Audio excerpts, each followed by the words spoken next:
our fellow bookworms. Welcome back to the show. We are officially wrapping up Cinder from the Lunar Chronicles by ending it with a book review, just like we've been doing. And my name is Sarah. And my name is Victoria. So if you guys haven't watched any of the Cinder part 1 through 4, make sure to go watch those. You don't want to miss out on that. And then also, the author is Marissa Meyer. And as soon as you're done, you guys got to go buy all the rest of the books. This is a 5-book series. And this one barely touches the surface of this whole series. So you guys got to go buy the next books so you know what happens next. Mm-hmm. And then comment, message, so let us know if you like the series, let us you guys know if you like the sequels, all those things, because we love to hear about it. Because I read all of them. Sarah has yet to read all of them yet. But I'm hoping that after this, she'll just go binge read all of them, and she'll be caught up. So just to clarify, though, why I did not binge read them, they were not all out when me and Victoria first read this book.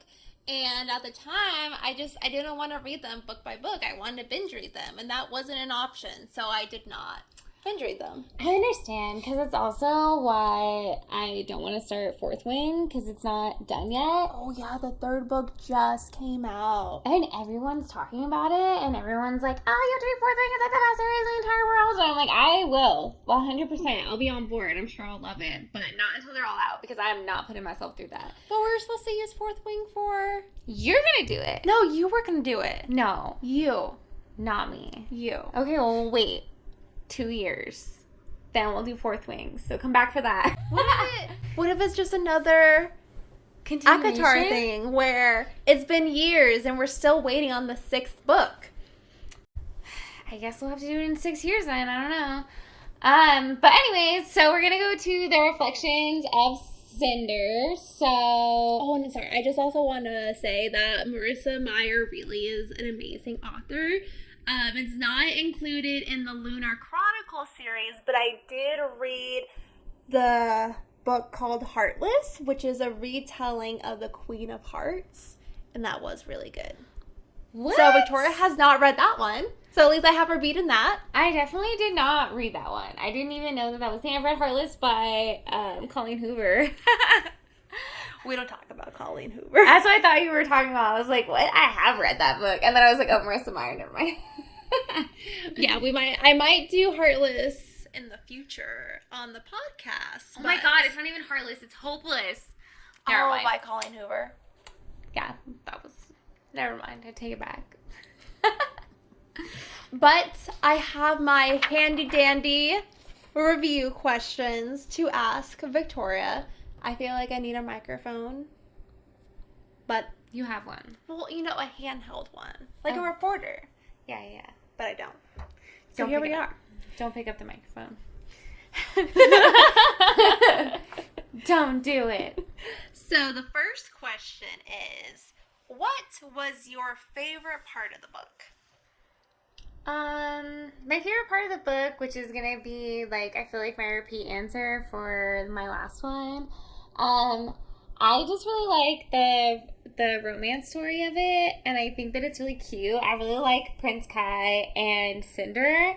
I think that they're super cute together, and I feel like even though the rest of the book is really good and there's so many different parts about it that are super good, I feel like that's why I probably read it, because I just think they're so cute, especially from just their first meeting.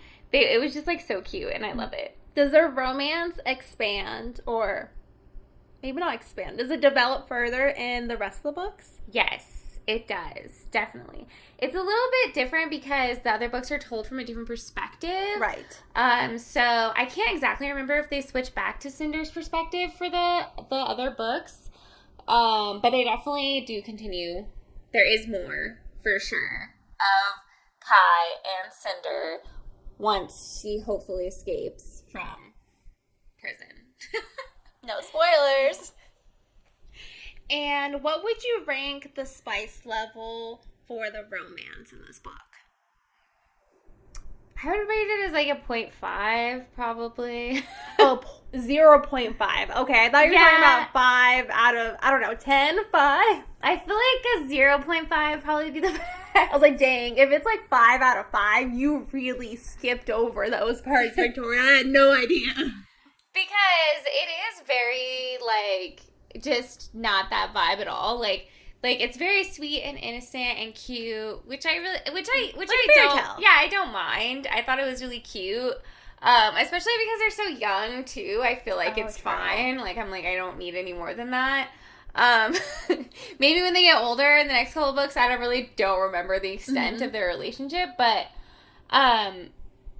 yeah, because they feel like they make a big deal out of a kiss and like a handhold and like a gentle touch. Like there's like a part where like they like brush up against each other. They're both just like, oh my god, and I'm just like, oh, it's so cute. I love it, but. Young romance. Yeah, I don't know. But, you know, I'm not a person that, like, spice will make or break it for me, so it didn't bother me that much. I thought their relationship was really cute.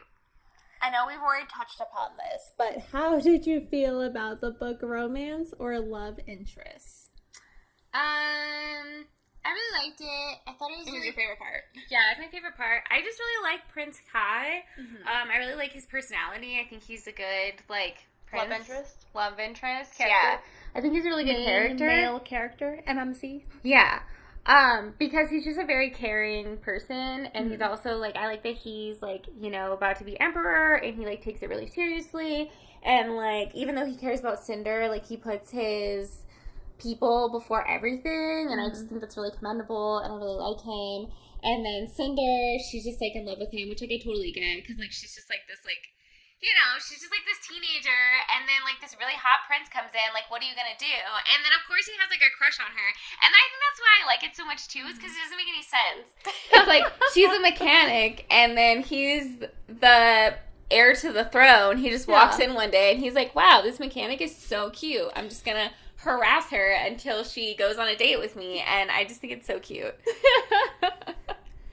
And what was your least favorite part? Was it Aiko?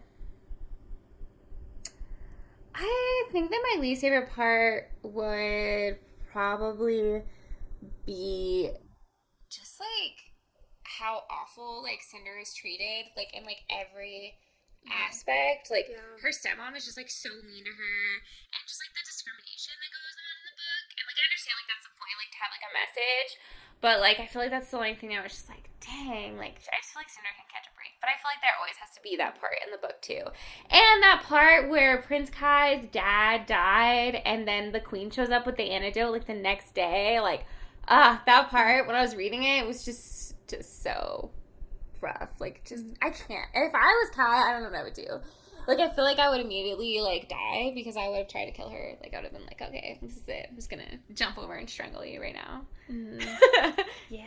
I mean, Cinder really is given the short end of every stick because she's an orphan. She's a cyborg, so she doesn't have as many rights in general, and she's the ward of her stepmother. And then she finds out that she's a lunar, which is illegal on Earth to be. Right. That's what I think is so great about this story, and now too. She's fugitive. Yeah. Yeah, now she's a fugitive of the law as well. So she's got, a lot of things stacked against her. But I think that's what's so great about this book is, like, she overcomes a lot of her problems. And, like, she doesn't let, like, people's thoughts of her, like, put her down and, like, stop her. Like, instead of being like, oh, man, I'm trash. I'm a lunar and I'm a cyborg and I'm less than everyone else. She's like, you guys have no reason to treat me this way. Like, I'm not less than you guys. Like, I feel like it's very easy to get wrapped up in what people think about you, and the fact that she doesn't do that, and she just, like, perceives and, like, perseveres through everything, and she fights for what she believes in, and she fights anybody who has anything bad to say against her. Like, she goes at them, and she says what she's thinking, and that's what I like about her so much, is she just, like, she perseveres through everything, and she doesn't let, like, all of the things against her, like, bother her. I just think she's great, and I love her. She's a strong character, for sure. Yeah, she is. How was the world building? I really liked the world building. I liked the whole, like, dystopian society kind of a thing. Because that was, like, a thing back in the this was I looked at the wait, no, that wasn't. Let me see. I just realized I was looking in the other book that I had given you just now. Not this book. But I think it came out in the early 2000s.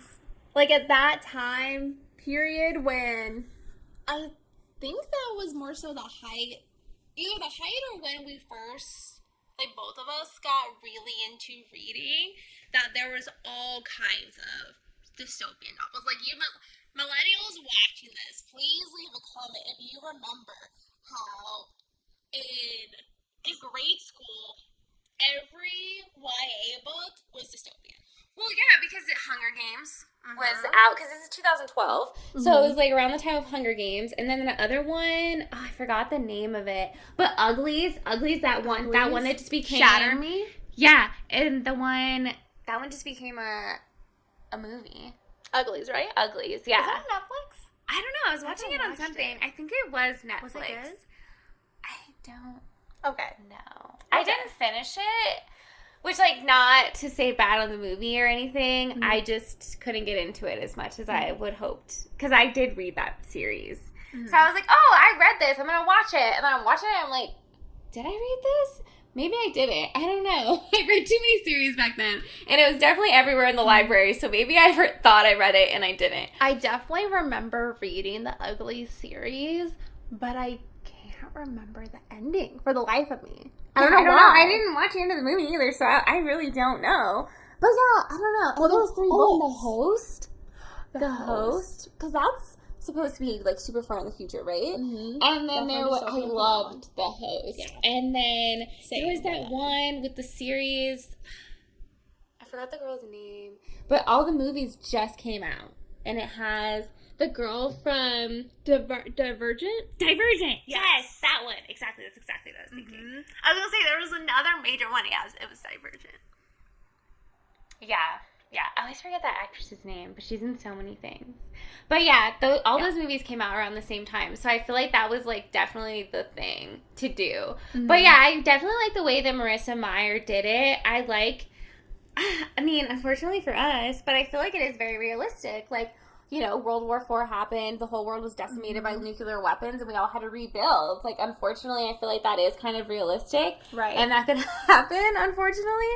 So, yeah, it's scary to think about, but at the same time, like, I totally get it. Like, oh my god, like, it totally happened. And then the whole story with, like, Emperor Kai, and, like, I feel like even the alien tie-in, like, as odd as it sounds, like, I feel like 1,000 years from now, there could totally be aliens. Just like that. And honestly, I feel like it makes sense to me. Like, even recently, we had that video that went viral about the alien in the backyard, so... I'm a true believer in aliens. I definitely believe in the possibility. Sure. So, I really liked the whole alien tie-in. I feel like that was totally realistic. But like I said, I really definitely believe in aliens. I was just driving past Area 15 the other day. Area 51, huh? It's Area 51. Yeah, Area 15 is the club. Freaking club. I do it every time. Can we not? So close. So I drove past Area 51, sorry, and there was, like, a sign there, and then I was like, you think this is a street? Because there was one street with, like, no street sign on it, and I'm like, this is it. This is for sure it. And I was like, and then there was, like, this big sign. It had, like, a alien on it. It was super cute, so I took a picture of it, but then I realized it was just a advertisement for ice cream. But did you get some ice cream? I didn't. I think they were closed. It was like 8 o'clock in the morning. Otherwise, I totally would have. But yeah, I like the whole alien tie-in. I like that they were humans that developed special abilities, because I just feel like that's cool. And, like, I don't think it would be me if that was, like, the case, because, like, obviously I'm not rich. I can't be sent to the moon like that.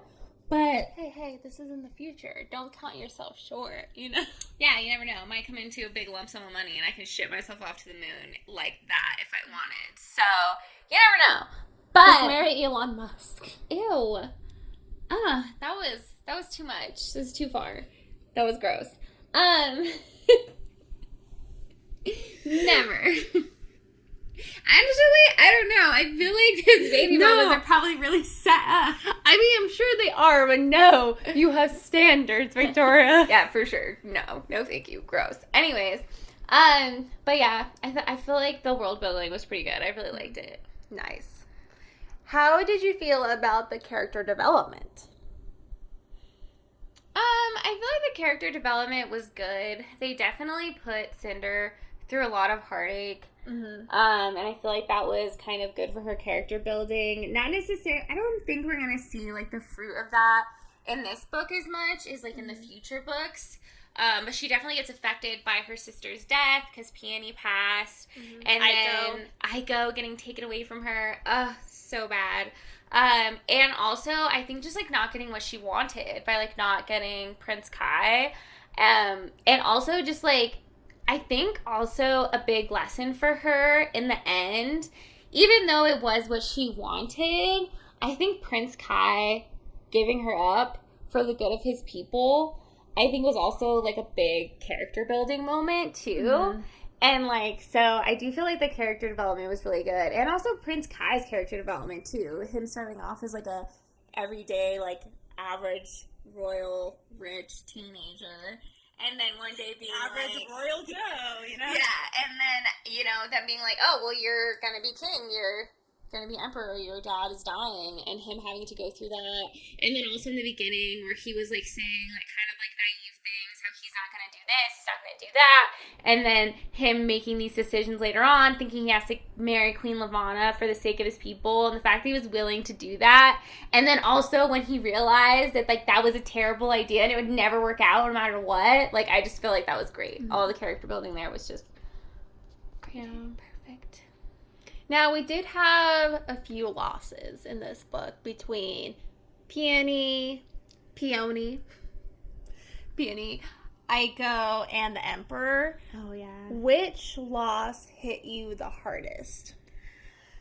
For some reason, and I know she is not technically alive, Aiko definitely hit me the hardest. I think because, like, the other deaths, like, even though they were sad and, like, they were definitely more important, like, Peony is more important, like, her sister is more important. The emperor of the country is more important, you know? But I just feel like Aiko was such a friend and an ally to Cinder when no one else was. Mm-hmm. Except for Peony. Peony also was. But I feel like Aiko was in a kind of, like, a different way. They really had, like, a friendship bond. I feel like Aiko is every Disney princess/heroine's animal sidekick. Yeah, like she's Sebastian in The Little Mermaid.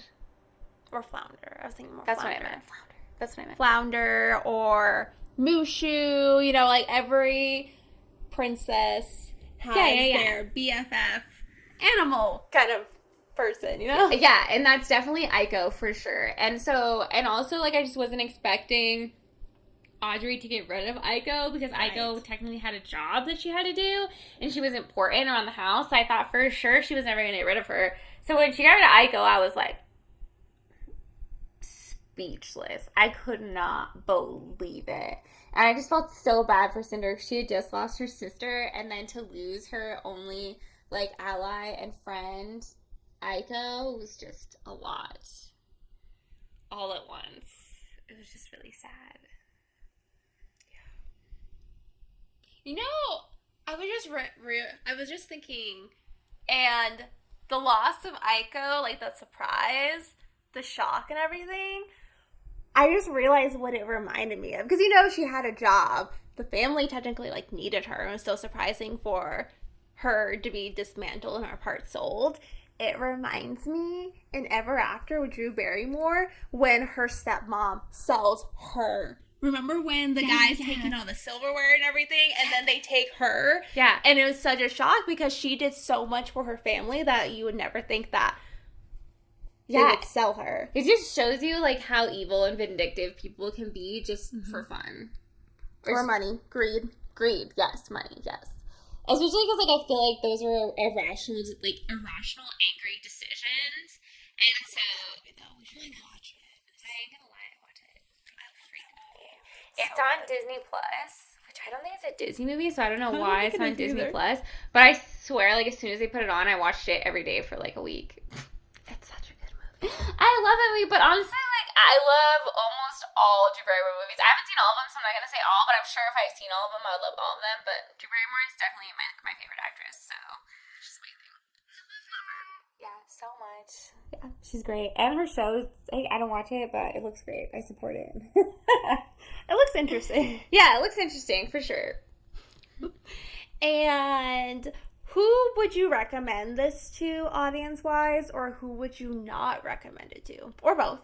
I think that this is more for a younger audience. Mm-hmm. I definitely think as, like, because I'm older, so I don't feel like it's, like, not readily available for everybody. Like, I feel like anyone can read it. Mm-hmm. But I do feel like this is more of, like, a younger audience book. So if you don't really, like, gravitate towards young adult books, then maybe this book wouldn't be for you. Because it definitely is more like a coming-of-age juvenile story. Mm-hmm. So I feel like that's definitely the target audience. Just me, I love it, and I think it's great. And I just think it's such a good story, and there's so many, like, different things that go on in this book that I feel like it is for everyone. But I can totally see people not liking it just because it is more on, like, the coming of age, like, juvenile side of books. Yeah. So I guess it's, like, a fair warning. If that's not your thing, then you should still give it a chance. But I get it. Kind of. Understandable, kind of. A little bit, maybe. And who was your favorite character in this book? I think my favorite character would, honestly be Cinder. Mm-hmm. Yeah, I really... Not Aiko? Not Aiko. I love Aiko a lot, but I really do like Cinder as a character. I think she's a great character, and I love her personality, and I love, like, how strong-willed she is, and I just really admire her because I feel like she's just a very strong character, and she just is very willful, and, like, she gets stuff done. Especially at a young age, too. Yeah, especially at a young age. How old is she again in the book? I think she's 17. Mm-hmm. I believe she's 17 in this book. Can you imagine being the breadwinner for your family at 17? Because she's definitely a teenager, because they say that multiple times, that she was a teenage cyborg, and that's what they were looking for. Mm-hmm. So she's definitely a teenager, so I think she's, like, between 17 and 19. Like late teens. Yeah, she's in her late teens. Mm-hmm. But yeah, I really liked her character a lot. But I also feel like there wasn't a lot of, like, good characters in this book. Like, made it easier to pick a favorite? Yeah, I feel like besides Kai and Cinder, everybody is either, like, kind of gray area where you're not so sure about them, or, like, they're just terrible. Yeah. Except for Peony, of course. Peony was, like, the bright light and everything, and then she died. But everybody else is not the greatest. That was very direct. Like, her stepsister's bad, her stepmom is bad, like, Torin is questionable, Queen Lavanna is evil, her whole, like, legion, and then, Dr. Erland, even though I did like that he was kind of quirky and weird, like, it was very hard to trust him through this book. Yeah. It was very hard to trust him and, like, know if he was going to do something good or if he was just going to be an evil scientist. Like, it was just, you didn't know which way he was going to turn. And honestly, by the end of the book, they kind of revealed he was an evil scientist. Because he did admit that the whole draft thing was his idea to weed out cyborgs that were the princess in disguise. Right, exactly. So he literally killed so many people. They don't even say how many, but I'm assuming if this project's been around for a few years, at least probably 1,000 people. 1,000 cyborgs, at least, right? I mean, this is China. Like, their population... Yeah, but they got decimated by nuclear weapons, and there's a plague going on. So I'm sure that their numbers are down. China.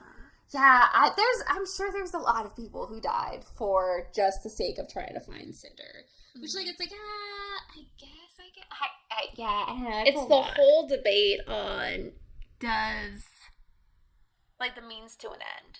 Yeah, I don't think make so. it worth it. I don't think one life is worth more than another, personally. Mm-hmm.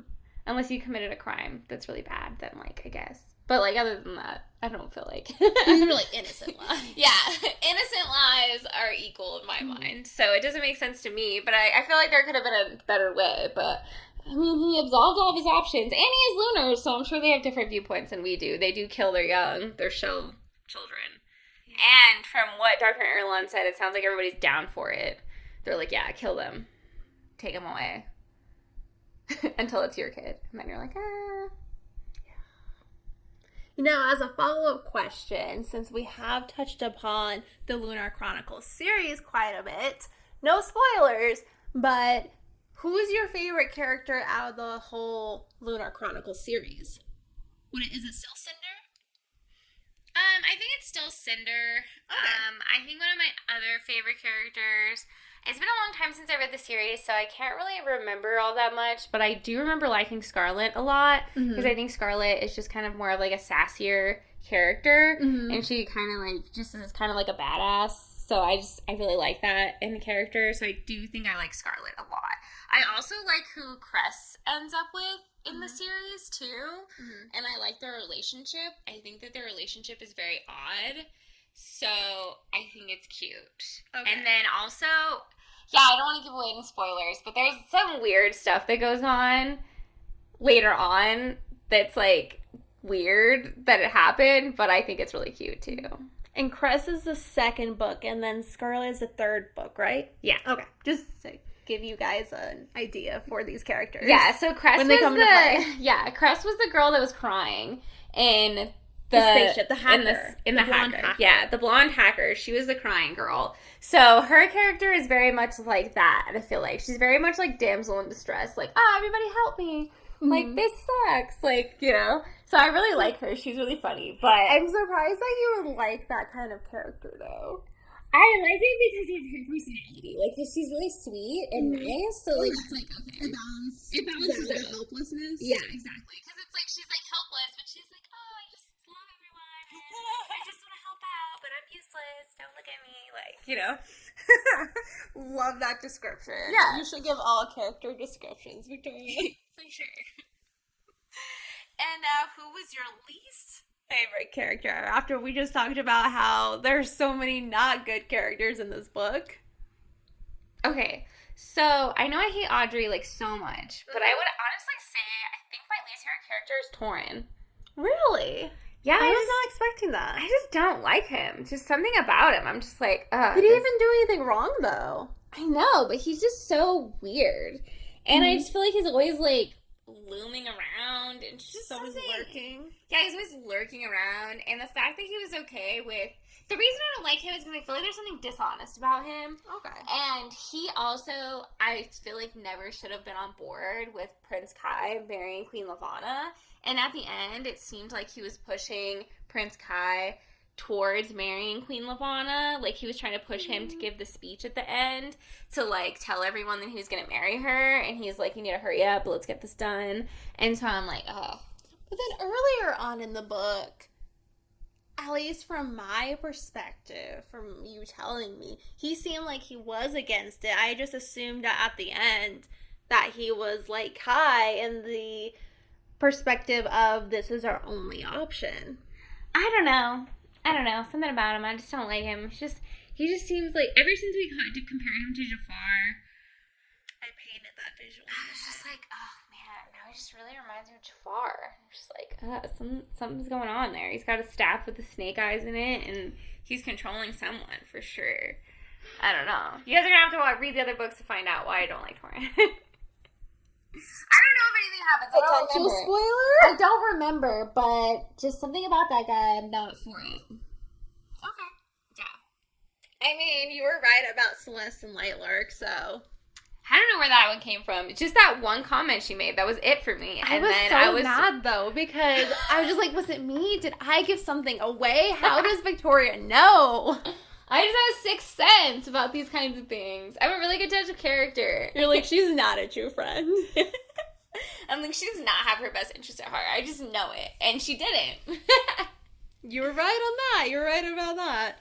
And for the ending, how did you feel about the ending of the book? And how did you feel about the whole plot twist of Cinder being revealed to be the lost princess Anastasia? I'm just kidding. I know her name's not Anastasia. I really liked it. Her name? The princess's name? The princess's name is Celine. Celine. Princess Celine. Yeah, it took me a second. I was like, what is her name? No, it's Princess Celine. So, I really like it. I mean, obviously, I feel like it's very obvious, like, early on that it's her. Like, I feel like I feel like if you're reading it, like, as soon as they're like, Lost Princess Celine died in a fire, you're like, And then this she's having is it. those fire nightmares. She's having fire nightmares. She's got a freaking metal leg. Like, it's just, But at least kudos to you, because I mean, you retelling it, I don't think you gave that many hints. Because you also only talked about her nightmares once. Oh, yeah. So I think maybe that helped. Well, they only really talked about her nightmares, like, one time in the series. Like, I think they, like, briefly, like, mentioned her, like, thinking about it. Mm-hmm. But that nightmare that she had, like, it was really only happened that one time. Mm-hmm. And then it just says that they're reoccurring. But yeah, I guess you're right. But yeah, I don't know. It was just, I really like the ending. The only thing that I hate is I am a sucker for open-ended things. I hate it. I hate it so much. Like, I just can't stand it. Yeah. So, like, if I was only reading Cinder and I was deciding to be done after that, like you did, I would be mad. Like, I would be like, this sucks. Like, I don't know. Like, I just imagine myself, because, like, this is what I used to do when I was, like, a teenager. I literally used to be reading in my room till, like, 2 a.m. And, like, if I was reading that book in my room till 2 a.m. and it ended like that and I didn't have the second one and Barnes & Noble didn't open until 10, I would be furious. Like, yes, now I can download it on my Kindle and everything is fine. But back in the day, I could not. We had limited resources. I had to wait to go buy that book, you know what I mean? So, like, that, I remember being so mad. Like, I hated, that's why, like. When you read it the first time, did you have the second book? I don't know, because at one point, I did start pre-buying, but no, I would only pre-buy them after I read the first one to know that if I would like it, and then I would start buying, like, more than one at a time.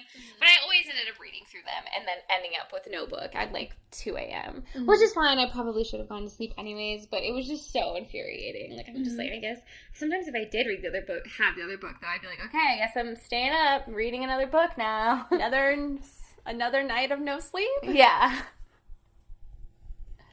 But, those are the good old days when I had nothing else to do except, like, go to school or high school or whatever. What do you mean? You had... We were in high school or middle school.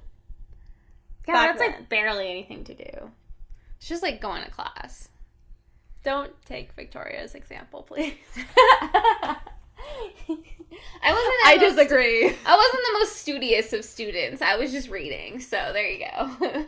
Victoria learned to love to read, but not textbooks, which, honestly, It's okay. We're all good now. I graduated. I have a degree. We're all fine, okay? Just back in the day, was not my first priority. It was finishing the Cinder series, okay? That just shows how great this series is. That it was Victoria's priority instead of her grades or school. Yeah. Is there anything else that you wanted to touch upon for the book or the series? I guess I just want to ask you, like, what you thought of the book. Loved it. Like, do you want to read the series now? Yeah. Now that you've listened to the first book again? You're going to read the series? Well, especially now that, as we were talking about, there's so many more resources. Because back then, because you said the book came out in 2012. We were in school, and obviously finishing this series was not my first priority. My school was a bigger priority for me at that time. Yeah. So at the time, I just didn't have the resources. Whereas, like, now, I can order it. I can read it on the Kindle. I can order it on Amazon. I can pick it up at Target. Or, honestly, I'll just go to my local library app, Libby, and see. I feel like we're aging ourselves a little bit. Yeah, books weren't as readily available back in the day, so you guys don't know our suffering. Do you remember Borders Bookstore? Yeah, of course I remember Borders. I met Ozzy Osbourne at Borders Bookstore. He signed my I Am Ozzy copy. I have it on my bookshelf, my prized possession. I definitely know what Borders is. Back in the day. Gosh, we sound ancient. They used to do so many book signings at Borders. That's the only thing that makes me sad about, because I still love Barnes & Noble. Like, honestly, out of the two, I think I did like Barnes & Noble better always, just because I've always gone to Barnes & Noble. I used to go for book launches and stuff like that. Like, I used to go at midnight for the Harry Potter launches. So I feel like Barnes & Noble has a special place in my heart. But Borders used to do so many author signings. They used to have author signings all the time. I feel like I never see those advertised at bookstores anymore. Like, authors need to do more book signings. Like, I want to go. I want to meet people. I love going to book signings. I don't know. I'm a book nerd. Like, that's what I like. So I would love that too, to be able to get a copy of my book signed and to meet the author. I love it. Like, I love book tours. I don't know if like authors still do book tours. I just don't know if they're like as readily available as they used to be. Because I definitely used to go all the time when I was younger to book signings and stuff like that. I saw Jeffree Star one time too. I remember that. I was gonna bring it up. I was like, oh, we shouldn't talk about Jeffree Star. Yeah, I mean, I don't know. I was like, I was a teenager. I didn't even know who Jeffree Star was. I just saw him at Borders. I was like, wow, who's this guy? I'm pretty sure it's Barnes & Noble. No, it was Borders because it was at Town Square. I thought it was Barnes & Noble that was at Town Square. No, it's Borders. Now they have Barnes & Noble at Town Square. They just opened it. Well, I don't know. Maybe open for a while. But this is the first time I seen it. Was the last time I was there. I went with Cheyenne. But, yeah, we're getting sidetracked. Sorry. I'm forgetting. I forgot what we were even talking about. I was trying to remember because I had met an author for, at the time, it was one of my favorite book series. I mean, I still love it, but I can't remember what it was called. So I feel like that's not fair. I don't know why I'm all of a sudden blanking. But yeah, I had met him and he like signed my book and everything. And he said that I reminded him of a character. I think that he was just saying that. But oh, that's so cute. Well, the character that he compared me to, she has like crazy hair and then she has like frost powers or whatever. But after, because I was telling my aunt, because she had brought me there to go meet him and get my book signed and everything. Yeah. And I was like, yeah, he compared me to this character, and I told her, like, the description, like, with the wild hair and everything. She's like, oh, yeah, that's probably why. She, like, ruined it for you. She's like, oh, yeah, your hair looks terrible right now. I totally see it. Basically, trauma. But I'll take it. It's fine. I'll take it. But that's so funny. I now met they don't do that anymore. Jeremy Irons one time, which is the voice of one of the characters on Lion King. I can't remember which one, but he complimented my cat tattoo, so that was That's cool. awesome. Yeah, I met him at a flea market in Ireland, and I recognized him from his voice from an episode of Law & Order SVU. That's awesome. And my mom was like, that guy's not famous. Like, no way. And I'm like, yeah, he is. I looked him up. I'm like, look, it's Jeremy Irons. She's like, oh. But yeah, you know, back in the day, we used to. I also met Cyndi Lauper at a book signing, too. That's awesome. I have a really cute picture of me and her together when I was like, I don't know, 7. My mom took me. Yeah. She was also my first concert, so yeah. Love Cyndi. We need more author book signings. That's what we're getting at. We need more author book signings. I think RuPaul is doing a book tour. We should look into it. I have a look Because she's doing a release of her new book soon, and I'm super excited about it. Okay. Maybe we'll do some content on that, maybe? Yeah, we will. Oh my gosh, yeah, that would be awesome. We totally should. I'll read it. But anyways, I know that we kind of got sidetracked a little bit, but that's the point of these book reviews, is to give you more of our in-depth thoughts and to have more of a conversation about the book. So if there's any questions that you had and that you wanted to ask, Definitely leave us a comment, or if there's any questions that you want us to add to our reflection standard questions list, definitely let us know as well. But we'll see you guys next time. Next time it's going to be Sarah. Sarah's going to be doing our next book. She's going to be doing... So we'll see you guys next time for that book. I'm super excited, and thanks for watching. Make sure to like and subscribe. Bye! Bye!